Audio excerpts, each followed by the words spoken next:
Hello, Karl. Hey, Sarah, how are you? Good. I know you mentioned this last night, and I think you're pretty ticked off about it. So I wanted to go back. This is $100,000 was in the budget, and Yep. then what happened? And they cut it out of the budget. They, and I kind of alluded to this in Ted Nesi's article, is that I think that everybody up on Smith Hill wants to see the state more businesslike. Mm-hmm. Well, the lean operational excellence that we're doing with the state is the fastest, most predictable way to do this. So think about this. We had $100,000. Last year, the money that was spent, we trained 1,600 state employees. So the people on Smith Hill, by cutting this money, are cutting the knowledge, the problem-solving ability, the ability to be more customer-focused. They're cutting it out of the state workers that we're training that are energized like nobody's business. Can you imagine training 1,600 people on $100,000? That's peanuts. Well, now, and again, Karl, Yeah. I just want people to understand the inner workings of this. Okay, In so the big picture, $100,000 in a budget of $9 billion is not a big deal. Right. But you stretched it so far as to what we've always said is, listen, let's bring examples to what people can relate to if they're listening. Maybe they're driving home from the air show or whatever, doing some errands before tomorrow. Yeah. We've all waited in line at the registry. Yes. Right? If anybody's had to call in for unemployment benefits, it's a nightmare. It takes forever. You have to literally sit on the phone for hours and hope someone picks it up and you don't get disconnected, and then you redial in again. So are we talking about examples like that? Just poor customer service? I'll give you three really quick examples. And remember, we have a nursing shortage here in the state, right? All the hospitals are saying they want more nurses. Yes. Well, the Department of Health, licenses and registers nurses here in the state of Rhode Island.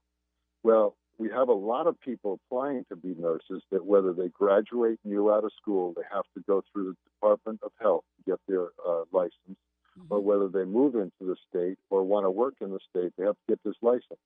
The traditional way, before we started teaching them this problem-solving methodology to reduce the wait time, reduce the cost, was anywhere from a month to 3 months. Now you're looking at that people can do it online, and you're looking at a week's period of time. Wow. So what does that do? That's a huge, huge change. And at the DEM, for the individual septic design system, for people building homes, whether you're a developer or Mm-hmm. just, Tara and her husband that want to build a new home. Well, it used to take weeks and weeks and sometimes up to months to get this done. Well, the DEM, through this process, has gotten it down to days and weeks. And plus, besides that, they're friendly at the desk and they check your paperwork before you leave it instead of calling you a month later saying, Terry, you forgot to sign this piece of paper. You have to start again. Yeah. How many times do Rhode Islanders get infuriated with that? And that's customer service. See, Karl, these are the things that don't necessarily get highlighted in the news or what have you on a day-to-day basis. So There's been some real good progress through this one initiative. Yeah. To streamline the way we get things done, because for years we've been complaining about it. Now we're doing something about it. Why on earth did they take that out of the budget? I have no idea. I haven't been able to get a hold of anybody. I don't know who the decision maker was that cut that line item out of there. And it's very short-sighted because most states around us, Tara, Connecticut and Massachusetts, and I go to other states and speak about this. They call me up to come to Iowa and Washington State. They're spending $5, $10, $15, $20 million to train their people to become these thirstful people to eliminate waste. That's half of our system is waste. We start eliminating waste, that $9 billion budget can start shrinking. People can start getting better service, right? And then it becomes self-funding. Once you start training these people and they get good, they start saving their own budget dollars at DEM, DOH, DBR. DBR in the article has saved hundreds of thousands of dollars, if you read it, in overtime because they're working smarter and they're saying, why are we doing this? And you'd be amazed at the condition our state could be in very quickly, Sarah.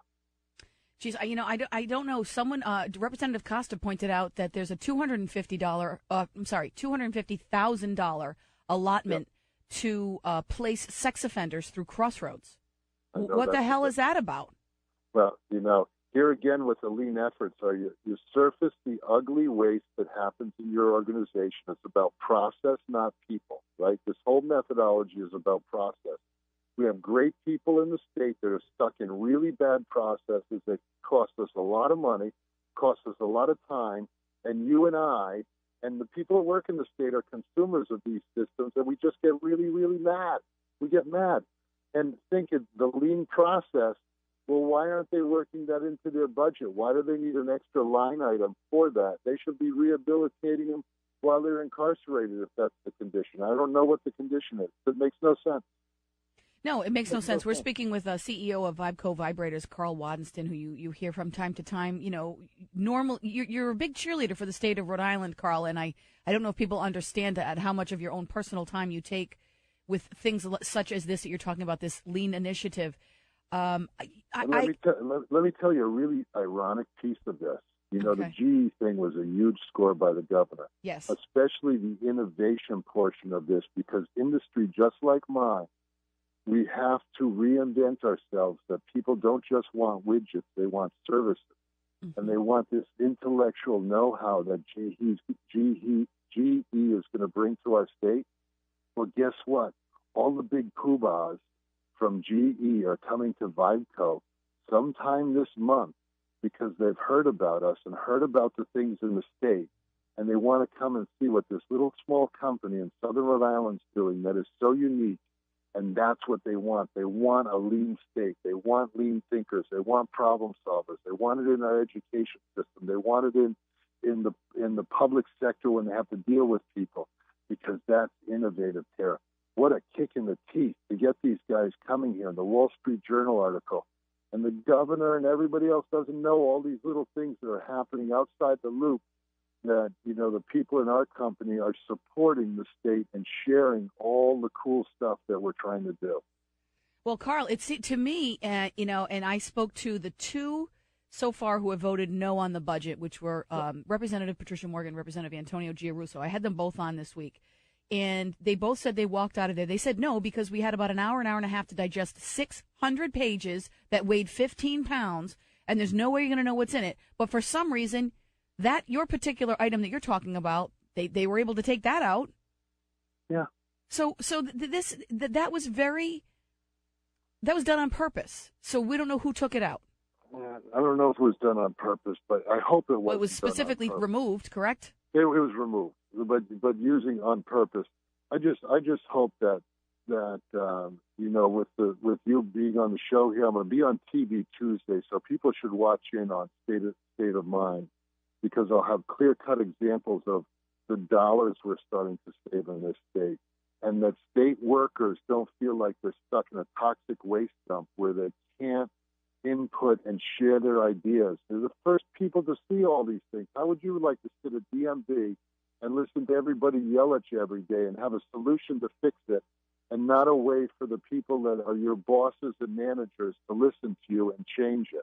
That's what lean does. It empowers people to change the work that's in front of them, to reduce the waste and improve customer service and cut costs. What else?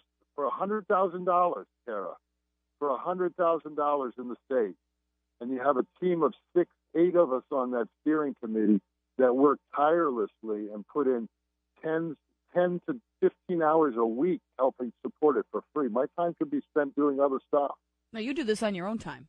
On my own time. And we had 25 state employees that are graduating from a class in URI that we're starting this innovation class, that if GE sees it, they'd be like, holy mackerel, you guys are really knocking out of the park in collaboration with URI, the state, our commission, and the people that came and graduated. There were 12 agencies represented, from state police to prison to DOH to DCYF to DEM, and these people are charged up to save the state money. Where the heck are you going to find that, Tara? That people are charged up to save money and do better on their own.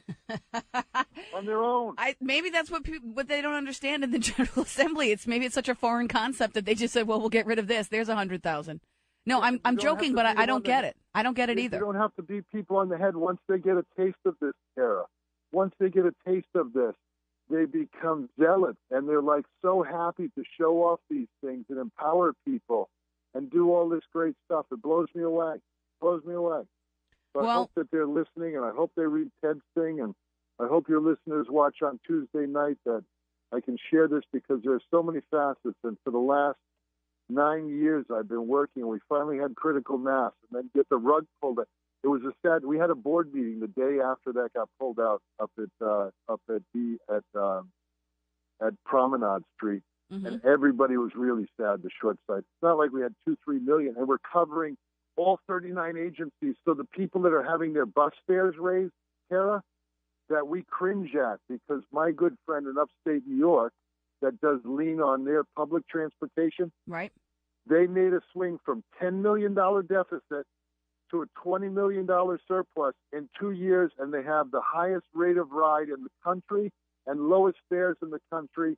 And you know what? It can happen in Rhode Island. And the people that get cut, that need the money the most, are the ones that we're fighting for with these lean operational excellence. So the people that ride the bus, the people that have special needs children, the people that need formula for their kids, we're covering every single agency. We're not one thing. So I'm very, very cognizant and understand, the people that get cut.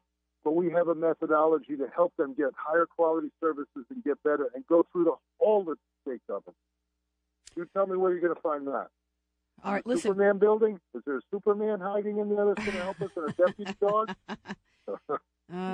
Listen, Karl. I know it's a small piece of the pie, but it was an integral piece of the pie, and I don't understand how so much can get pushed through without people even recognizing what's in that particular budget, our budget right now, and yet someone took the time to say, well, let's get rid of this program. That doesn't make sense to me.